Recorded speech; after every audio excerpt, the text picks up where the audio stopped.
Welcome everyone to another video, and in this video we're doing a very special recording. I'm going to be showcasting the winner of the GBLA Season 3 Championship. Basically, the 8 winners from the weekly GBLA tournaments are invited to participate in the championship. And basically, each week consists of the top 8 players on the GBL leaderboard. And then if someone doesn't accept or they're busy or can't get in touch with them, then they'll keep going down.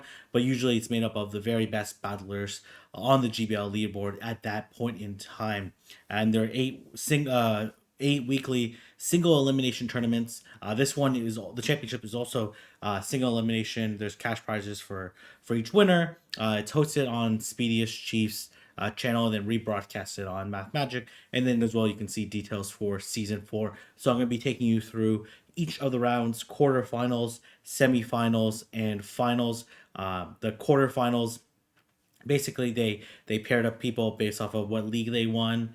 So at this point in time, YYdsEineKleine, the person I'm shoutcasting, will be playing another competitor, that Dial-Up Chung, that won the Master League. So we're gonna be starting off Master League, and then the semi and finals, grand finals, I should say, will be basically they'll be playing Grade, Halloween, Ultra, and then Masters. We're gonna go ahead and get started with the quarterfinals. So I'll see everyone.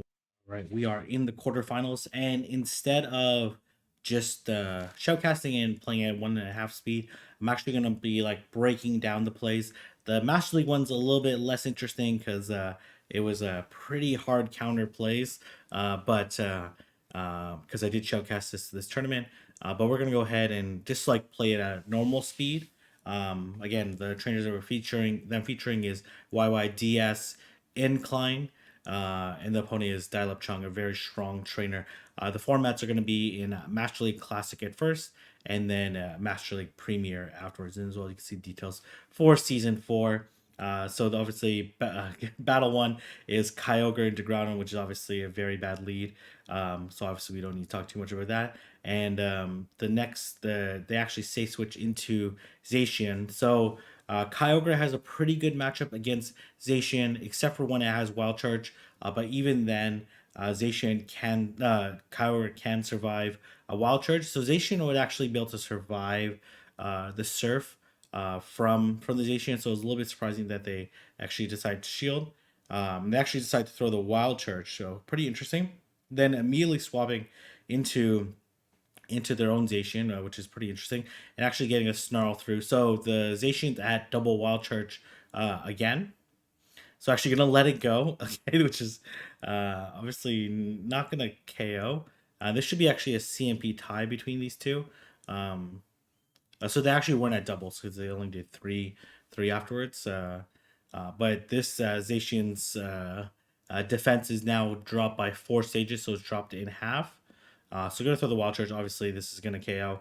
Is revealing the move set of the Zacian, and gonna build up a little bit of extra energy. Oh, they actually tried to catch there onto the. They actually tried to catch the Wild Charge, but unfortunately, the incline was inclined not to throw onto the opponent on CMP, and actually gonna be able to reach another close combat after 2 more snarls. So, which is gonna do a pretty decent amount of damage, and it actually was a decent CMP, which honestly is kind of weird. It's kind of weird, mostly because like they did 2 snarls in through the move, but I guess if they like click the move and then can actually go to Kyogre and basically gonna look to throw the Surf here, but gonna let this go. And I like this play, letting this go, just because the ground on very nice count by the opponent, but the Dialga is going to be able to farm down and probably not going to be able to take another move. And we obviously know what's going to be in the back. It is the Kyogre, and 1 Draco meter is going to be enough to take out the Kyogre. So pretty straightforward matchup. Both of them look. I say this on the broadcast as well. I'll probably be posting the broadcast first, then posting these videos afterwards. But I said in the broadcast that they're both looking at Zacian as their safe switch and rocking the double self debuffing nukes, which is a very strong safe switch. And as you see, like neither side had brought necessarily hard counters. Frankly, their backline was a little bit weak. Obviously, Groudon was a little bit stronger against Zacian than the opposing Zacian, or even Dialga. But really nice plays, really nice read by Incline to be able to win the lead with Kyogre into Groudon, and then as well take the wild charge and switch out, and then appropriately build up the energy and not throwing early because doesn't want to debuff themselves before taking a wild charge themselves, and then as well being patient against the Kyogre, being wary of a potential switch, and then building up to that close combat and landing both was really nice there. Unfortunate for Dial Up to throw the fire punch there, which is actually honestly a little bit weird that the fire punch was thrown because usually Dial Up is very good at keeping track of the energy. But obviously, when you're overcharging, it makes it very difficult to keep track of the count. So really nice job, and I like the no shield uh, fire punch. Obviously, is very obvious because the Kyogre was almost fainted there, but trust that Dog was going to be able to farm down. And then obviously, I talked about how this round was like pretty hard counter, but you can see this matchup was actually really good here. They come to Dragonite, and then going to go to Haxorus. So this is kind of a iffy matchup here. But here's the thing though. Haxorus into Snorlax, even though Haxorus is dealing super effective damage with counter and uh, throwing neutral Dragon Claws here. What's going to happen here is that because they were a little bit slow to switch out, the Snorlax is going to be able to reach a Body Slam here and going to make it a little bit threatening. Honestly, it was probably better off not shielding and throwing the Dragon Claw. Because honestly, do you really need to take shields from this Dragonite? Probably not. So they actually end up throwing the superpower, which believe is a pretty nice move. One, it allows them to get a little bit less farm, and then two does more damage than the body slam. So we're gonna see what's gonna come in. It's gonna be the Dragonite. Gonna throw the Dragon Claw, but I'm not 100% sure. I actually find it very unlikely that the Haxorus will be able to survive the move field to get the second one off. So they actually end up getting the shield back, and they're gonna say switch. Okay, and actually gonna be met by Excadrill here. So this was the so obviously Dial Up is ahead on energy. Um, Try to get the extra move in, but it basically allows them to even it out. And now it's up to YYDS to try to deny, and a little bit of desync there, which is very weird. And then we're gonna see Dial Up probably has two drone runs already. I believe they both have Best Buddy on their Excadrill. Oh, it actually overtapped there. Was that an overtap? Let's see here. It looked like an overtap, right? Because somehow they already had the move. Am I crazy here? Yeah, they had the move already. Okay, that was weird. How did they get the move? Okay, this game is far from perfect here. Okay, so um, okay, let's see here. Okay, so they must have got an extra mud shot uh after throwing their own charge move. Okay, this is confusing. So they did lag a little bit there, and then all of a sudden, okay, no, they did overtap. Oh, did they overtap or no? Did they just get a move through? No, they both throw. Okay, that was okay. No. I think what happened was Dial Up got one in. Okay, I'm very confused here. I'm confusing myself here. This is obviously not great when I'm showcasing a video, but that's okay. So okay, yeah, they got to move through, and it was just the completion of the animation wasn't over tap, because Dial Up, the animation just came late, I believe.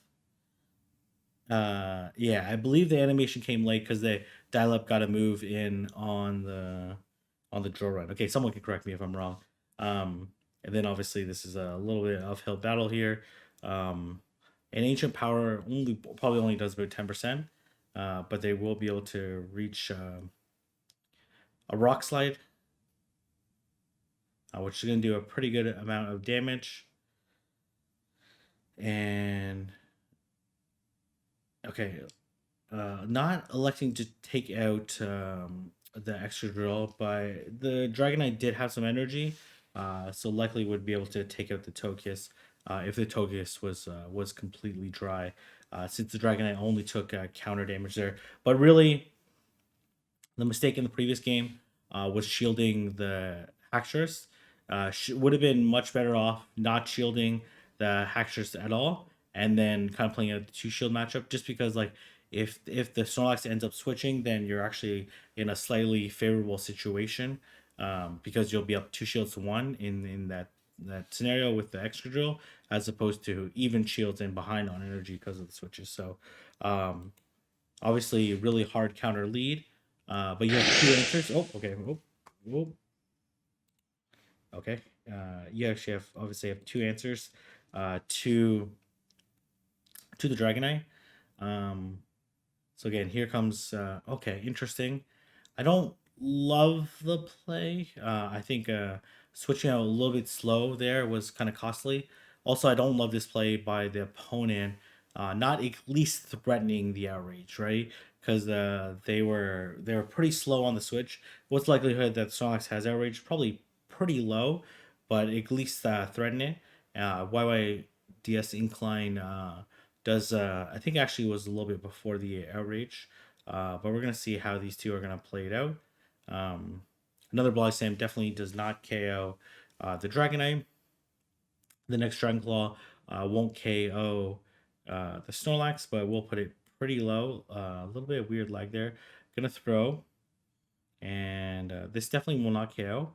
But we'll see whether or not the slow switch is gonna be costly. They actually end up shielding. Um, and then gonna throw the body slam. I like the over farm. Obviously, dial up, keeping track of the energy. You're gonna throw the body slam, realizing that the lick down is not possible, and then immediately swapping here, recognizing that they have two answers to Dragonite, so not gonna end up in that scenario where they're gonna be behind, and we're gonna see the crunch get thrown at the Dragonite. Well, the Dragonite will definitely be able to survive. These Dragon Breaths are super effective against the Dragonite and neutral against the Gyarados. And actually going to make the immediate swap here. It actually defense decide fell there, and they actually make a really beautiful catch with the rock slide. Uh, but YYdsEineKleine is ahead by one mud shot there, and gonna throw there. Doesn't look like a mud shot came through. Should be able to maintain this advantage. So we're gonna see the drill run come through, and um, dial up needs to deny, but unfortunately, another drill run, another mud shot does come through, and then does have the drill run. And honestly, I would just throw it right away, because once you get rid of this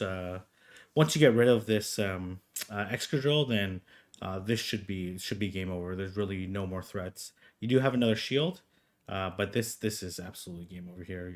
There's actually probably no point in shielding this. Okay, gonna shield it anyways. But honestly, I don't think it really matters.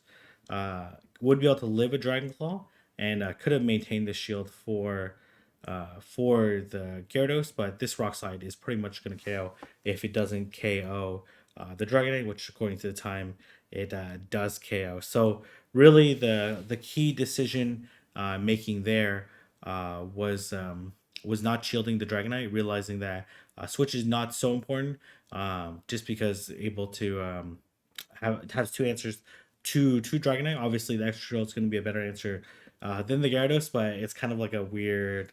Um, yeah, like extra drill is the better answer to Dragonite.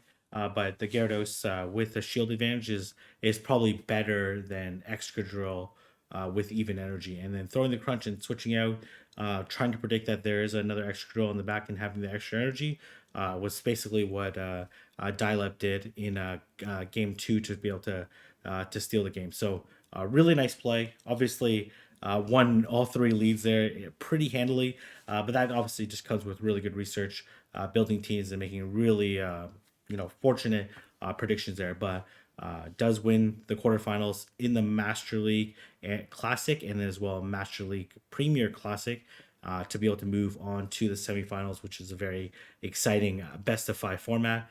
So I will see every. All right, we are in the quarterfinals, going to be against Cool Kid 4560, also known as Washing Machine.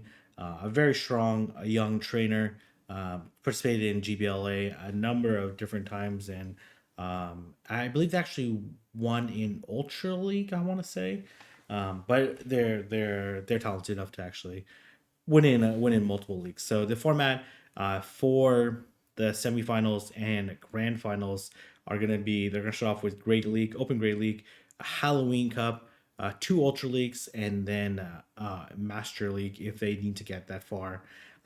So we're gonna play these battles out 1 time speed, normal speed, and we're gonna try to break down the decisions that help them win, lose, draw, or they can improve upon.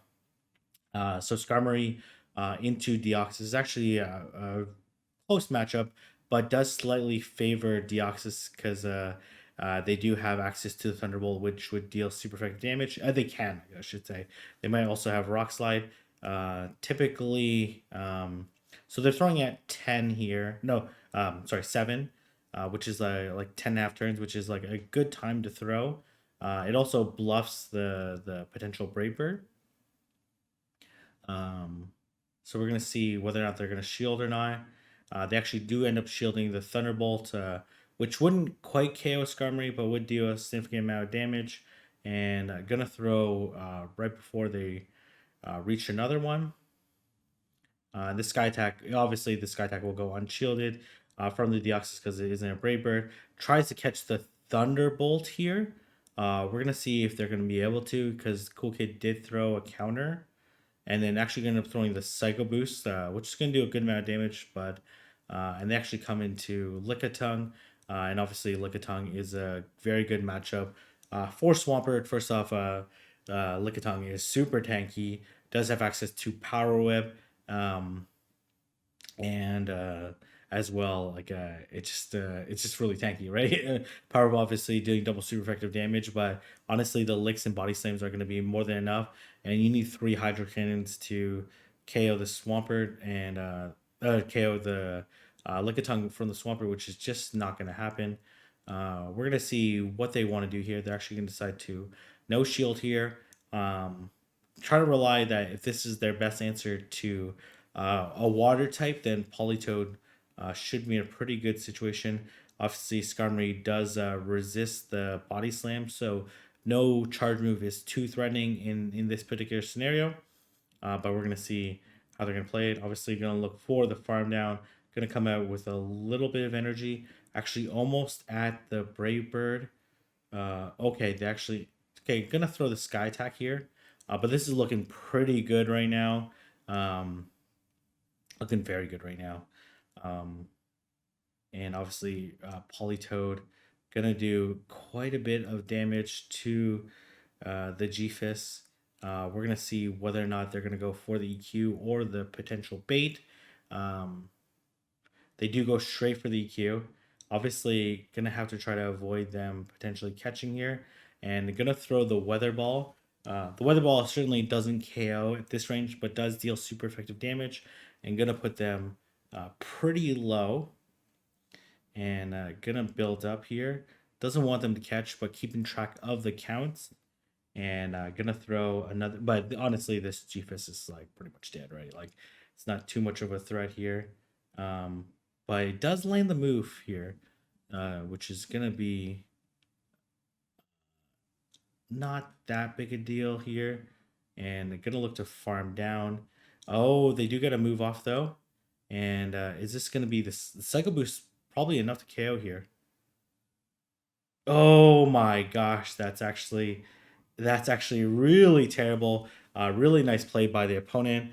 Obviously, them not throwing the move there end up being really costly. But you can see here, I bet this, okay, this G-Fist, oh, absolutely brilliant move by Cool Kid there, realizing that it would be able to survive one more mud shot here. So you can see here, this is actually a really, really nice move that you can easily miss. So you can see that the G-Fist doesn't actually even throw a move. So I'm going to show you what it looks like when the G-Fist does throw a move, which is a kind of an obvious statement. But you can see, let's go here.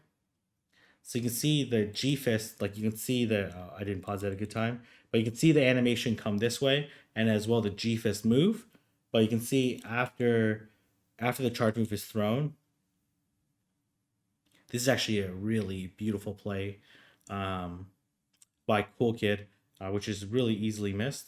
But you can see here the G-Fist decides, okay, they actually throw the rock slide, which was actually like the correct play. And realizing that if they switch out right away, that YYdsEineKleine will know and throw the move. It'll be a CMP, and Polytoad obviously wins CMP versus Defense Deoxys.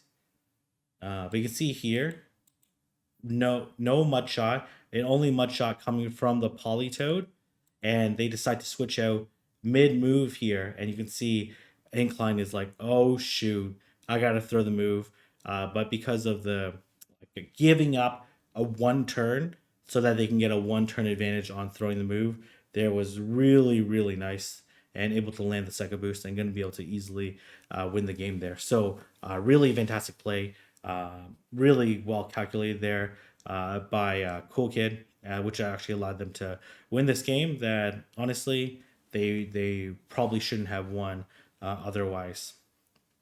Obviously, straight EQ would have just like KO'd the G-Fist and not allowed them to get the move off, but it was too risky for them to potentially catch. If they threw a weather ball and they catch on the Deoxys, and then it's not the end of the world.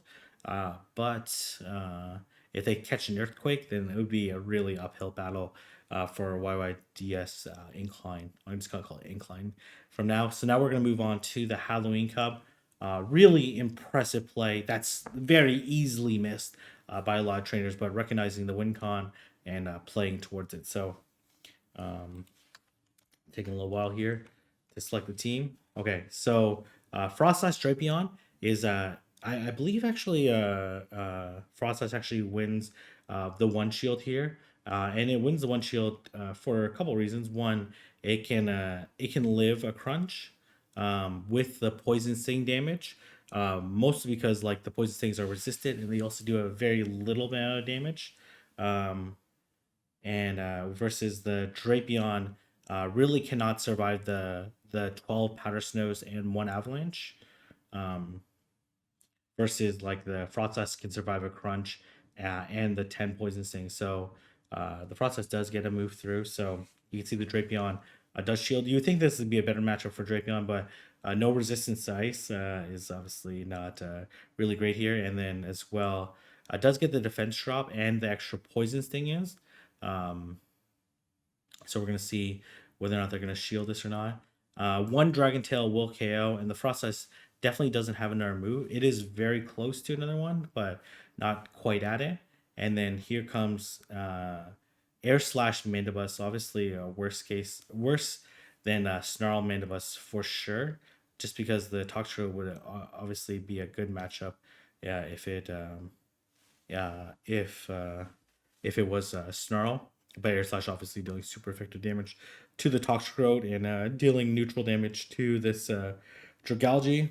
And we can see a little bit of desync there, which allowed them, a little bit of lag, I should say, which allowed them to get this extra move in. One move doesn't KO, but obviously they've built up quite a bit of energy at this point in time. And they're one away, and they sneak another one through. Gonna have to shield this. I don't really see another option here. Obviously, I have to be careful of them catching. So gonna throw the extra here, or gonna throw. Oh my gosh. Okay, interesting play there.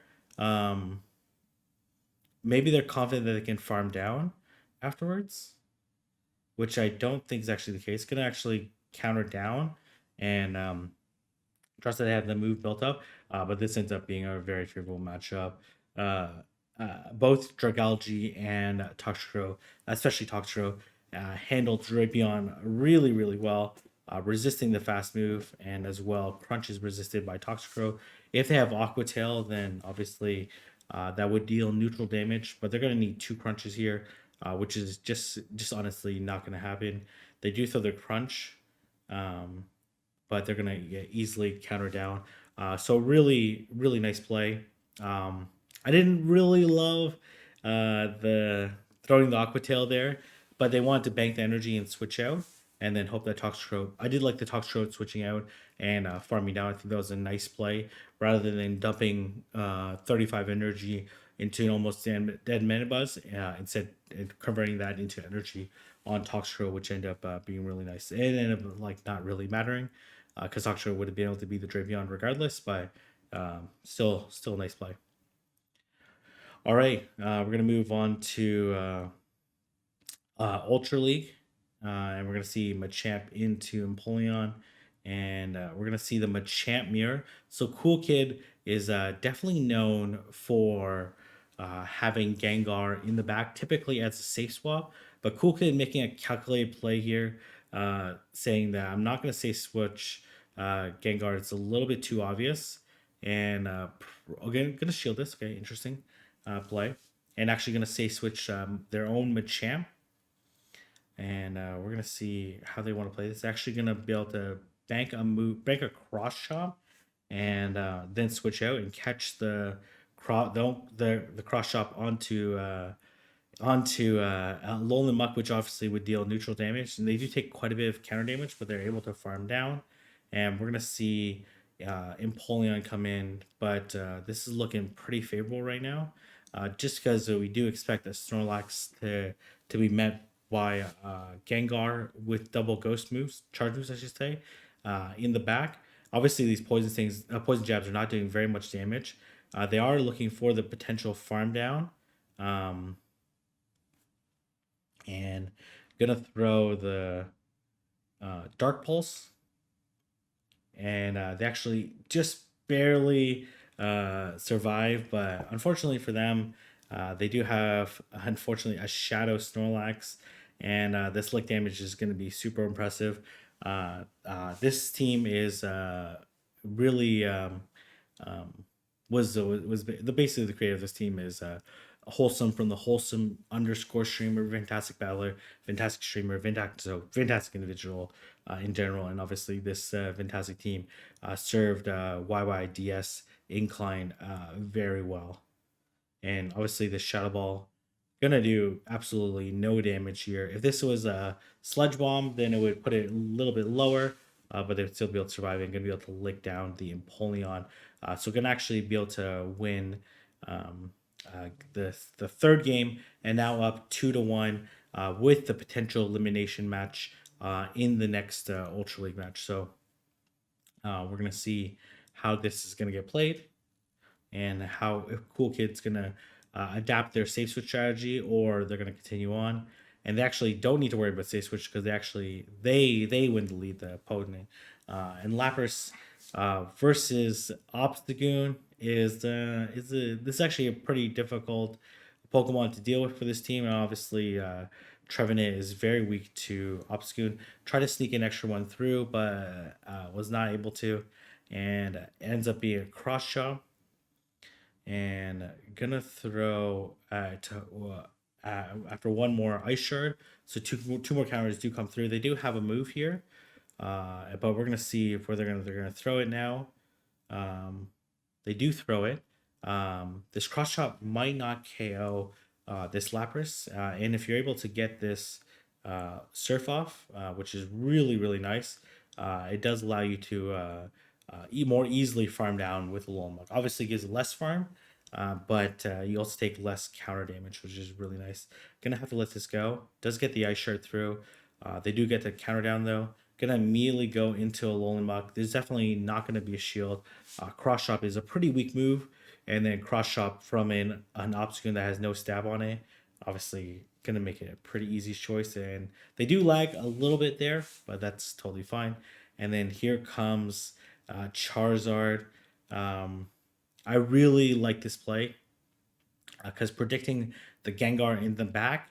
So I'm gonna throw the Acid Spray because they're gonna be desperate to keep this desperate to take down this Alolan Muck. But now with these debuffed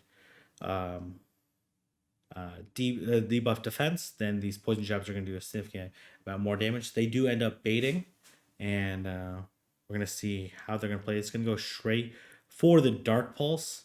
We're going to see whether or not they're going to shield. A Dark Pulse would KO and would still leave them in a pretty tricky situation. If they do have Gengar in the back, which is almost for sure gonna be the case, and obviously gonna let this go. Dragon Claw definitely does not KO, so would have to commit to the Blast Burn. They do not, and they actually throw another one here, realizing that they potentially could get farmed down, and then easily Dark Pulse. But we're gonna see an immediate swap into the Gengar. But unfortunately, this Gengar has no shields. This Trevenant can throw the super effective Shadow Ball, which would take out the Gengar. Obviously, the Gengar could have took a shield with a Shadow Punch, but this doesn't really matter here because this Charizard also going to get farmed down by fast moves, and YYdsEineKleine actually going to be able to advance to the finals after 4 really competitive games, but it had a really nice read on Cool Kid's specialty in the Ultra League and having an answer to that Gengar and a plan for it. So really fantastic games on both sides. So we're gonna go ahead and move on to the. All right, we are in the finals, going against that boy Jay 1234, an extremely talented trainer that is especially good in the great and ultra league metas. Again, we're going to be playing Great League, Halloween Cup, 2 Ultra League, and then Masters if applicable. I think I'm actually show all 5 battles here. Obviously, if you've seen the broadcast, we're just here breaking down the battles. So let's go ahead and get started. And we're going to have Swampert into Diggersby. Obviously, extremely good lead here, right? Swampert going to be able to deal super effective damage but the Sableye is very tricky here, right? Because Incline doesn't have a direct answer to Sableye, and Sableye is a logical Pokemon to have. They actually decide to no shield that, which is very interesting because the Hydrocan obviously does a lot of damage, and it's going to be extremely unlikely that that Boy J is going to be able to win back switch. We'll probably have to invest a shield. Yeah, try to throw in the CMP. Actually gonna no shield this. That is okay. That is a very risky play there. That is the very risky play there. End up surviving with 1 HP. But that was honestly maybe unnecessarily risky, just because like you would be able to do quite a bit of damage. If you lose switch, then that's obviously really bad. And then, but maybe was confident that Swampert, with a shield advantage, was going to be able to win out regardless, and that they didn't have a strong answer to Swampert. And obviously, they read the team that they were going to have like 2 answers to fighting, which is look like what they're more concerned about. It really doesn't matter if you shield this or not. It's going to be an Ice Beam. Would be able to survive an Ice Beam. And this is pretty much game over, right? Probably going to throw at 7. Yeah, I'm going to throw. And then obviously I like there's just really nothing the opponent can do at this point in time, right? Investing a shield here or not investing a shield doesn't really matter. This is Azu's double debuffed and dry now. This Ice Beam does not KO, and obviously we're going to see a Simul Switch transfer the Poison Jab, and just going to basically double up here. Shield the whatever charge move, just because the Swampert is, the Azu is dry, we'll be able to easily outpace, and there's not really any concern that they're going to reach a Fire Punch and Earthquake, and this is a GG, going to be able to farm down the Azumarill actually, so really nice read of the lead, but let's actually just pause this here. But really, I would argue maybe like unnecessary no shield there, just because the Skarmory was going to be able to, if you end up like getting fainted down, yeah, like you could mud shot down the and then trust that they don't have like Diggersby Venusaur or Diggersby Meganium or or even like Diggersby, Trevenant, just because like I guess those teams have like a couple inherent weaknesses. Trevenant wouldn't have been like the craziest thing to have in the back, especially depending on what moveset you have on your Diggersby. But I guess if you have like Fire Punch, Earthquake, then you'd be really weak to Mandibuzz. So, but you're kind of weak to Mandibuzz anyways because you have the Trevenant. So like it was a extremely risky play in my opinion, probably and not necessarily to play. So we're gonna have Drapion into Drapion. Um, but maybe they played at that match a bunch of times and know that they can survive the the the two foul plays and the four additional shadow claw, or the number of different shadow claws that come in. Obviously, you're not going to shield this. I'm actually a little bit. They obviously are both throwing a little bit later, hoping that they can sneak in an extra move. They actually end up getting debuffed here, um, which is not great, obviously. Does get the debuff in return, so you debuff me, I'll debuff you, and making a nice catch onto. Okay. I guess like they're. This is. I'm not. Okay, so I guess they're worried that if there is a charmer in the back, which is why they're playing it like this, that they want to draw the charmer, or else like then this would be game over. Um, right? So, but they actually probably throw the gunk shot because the Umbreon is like less likely to shield, but we'll see if they do shield because this will be a pretty big nuke. They don't shield. Um, and let's see if they're going to look to farm down. They do farm down, which is obviously not great. They will have no poison sink through, so probably going to be a last resort here. Yeah, and then honestly, this thing's like almost in foul play range, so gonna immediately swap here to try to get the extra counter in. So they do have the energy for the last resort, but they actually end up throwing the foul play. Honestly, last resort came through, then this would be a pretty iffy. Okay, this is definitely an iffy situation still. I really don't know how they can win this game here. Does get the extra counter in, and as well, there's a little bit of lag there. Um, I guess you kind of have no choice here. Um, they do have energy on Drapion, so gonna throw the Mud Bomb, which would deal super effective damage to Nidoqueen. Nidoqueen wouldn't faint to this one particular Mud Bomb, but obviously the cumulative counters would really add up. And we're gonna see a no shield here. Interesting call. And gonna be able to survive and get off another Mud Bomb. It does have the crunch available. We'll see if they switch here and transfer the poison jab to get through, and does. And gonna farm up a little bit before throwing the crunch. Um, Obviously not gonna KO, but let's see what they're gonna do. And yeah, kind of have no choice but to shield this poison fang, right? Uh, and if they try to catch, you have to farm. So you know that they're dry, right? So you want to farm. You want to farm against these poison things as opposed to poison jabs because they do less damage. Um, actually, that doesn't even come close to KOing, so I'm not even sure.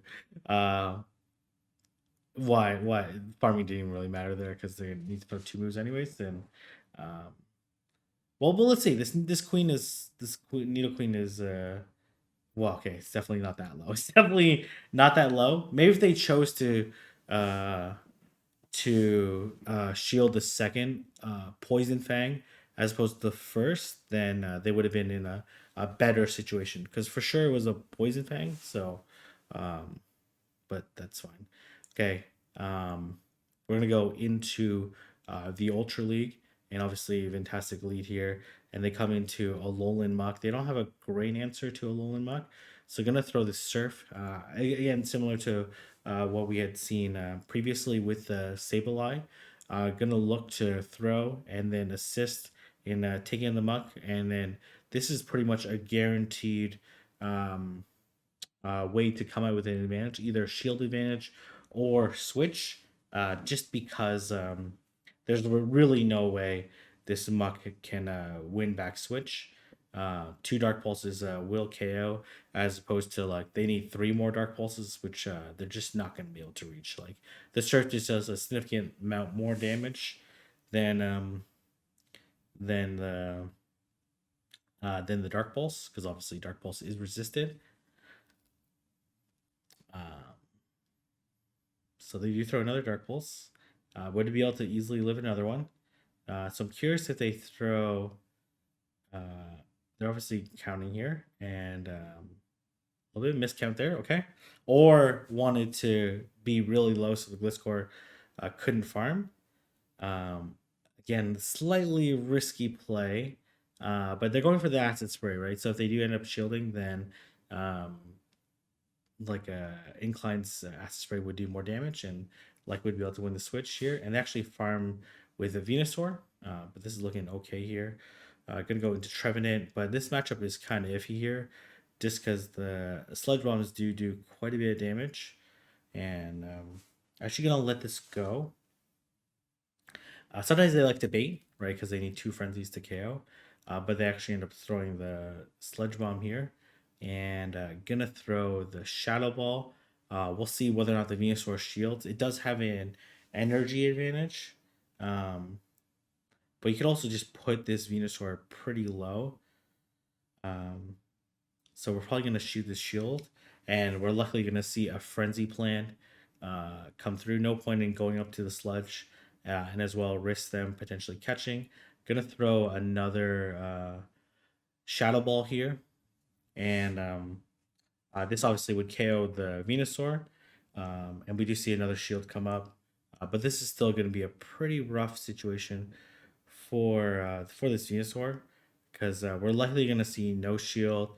Okay, they're actually gonna shield here, which is fine. See if they catch here. They do catch, so really nice counting by the opponent, but really this doesn't matter here, because we're going to see a full farm down with this Lapras, and these double super effective ice shards are going to do quite a bit, even if they reach the EQ, which looks to be likely right now. It doesn't really matter, because the Venusaur doesn't have a move. The Surf is going to deal resisted damage, but it's going to chip because it's pretty low. They actually don't reach the move, and yeah, looks like they actually didn't reach the move, and gonna throw the Surf here just for the chip damage, plus the super effective ice shards, and the neutral Shadow Claws. There's really no way that the opponent's gonna be able to pull this off, and gonna be able to easily take out the Venusaur. Obviously, very dominating lead, nice counter swap, give them no energy to farm with, and coming with the Trevenant, and just taking care of business, right? So obviously up 2-1 at this point in time, and this could be the decisive game. We will show the Master League game, just because I have it, and I don't believe it was shown on the broadcast, because I believe this matchup was over. Obviously, you've seen the broadcast, so this is not any bit of a surprise. So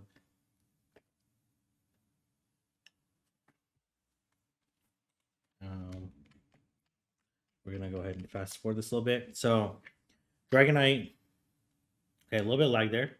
Obviously, this Poliwrath is absolutely terrible for this entire team, and gonna catch what is presumably the Ice Punch onto the Lapras, which is obviously super devastating, because that does do obviously no damage.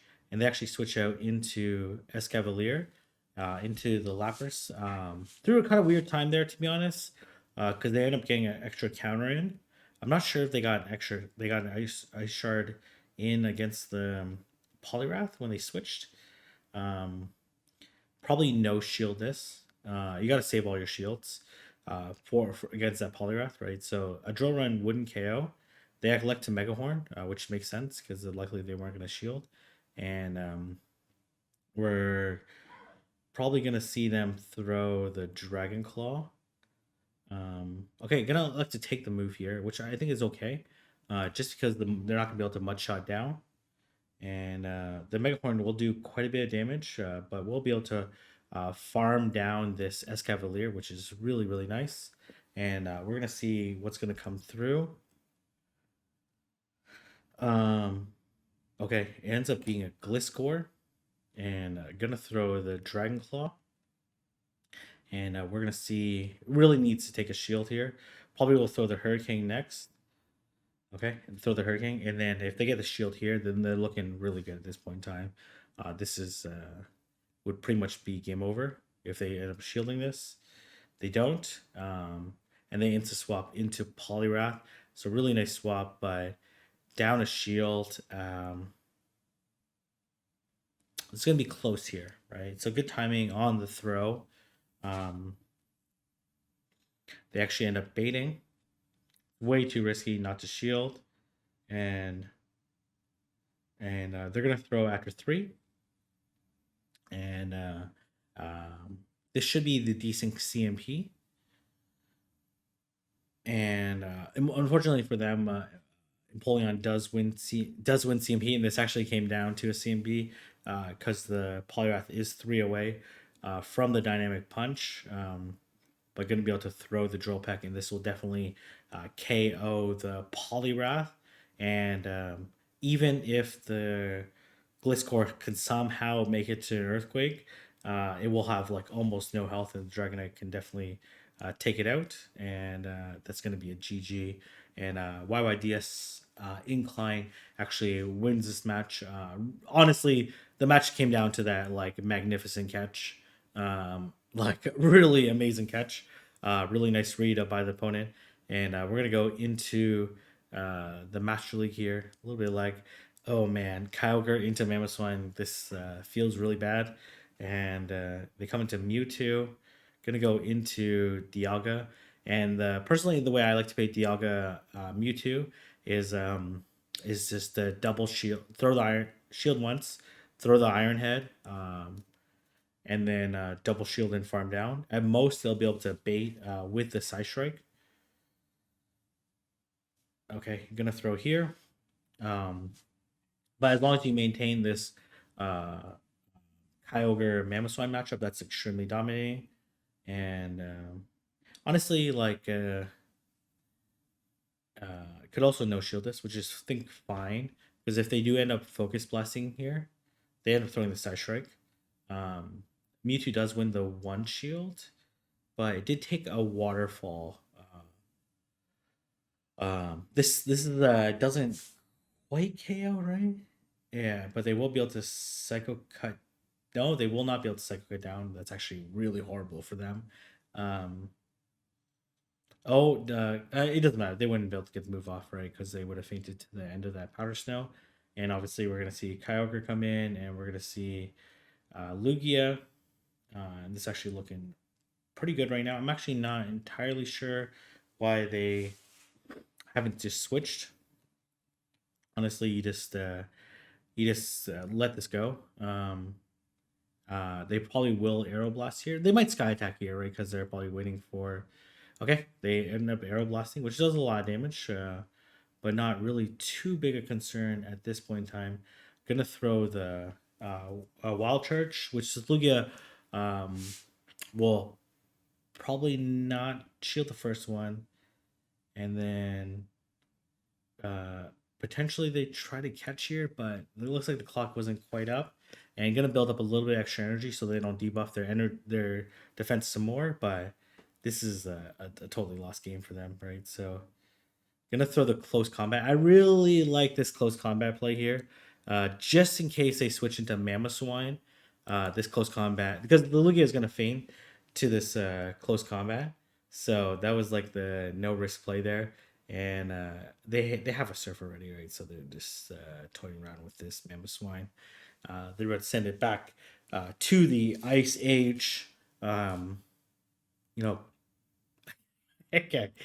All right. Really bad joke, but unfortunately, Mamoswine, global warming is raising the waters, and we're about to surf you away. So, anyways, terrible joke there. But as you can see, fantastic games there. by YYdsEineKleine, beating 3 of the best trainers when it comes to the GBL blind format across Master League, Great League, Theme Cups, Ultra League, you name it. YYdsEineKleine shows that they're the most well-rounded trainer when it comes to GBLA Season 4 and GBL Season 9. So fantastic play. If you like to see it, like, comment, subscribe, and I'll see everyone in the next video.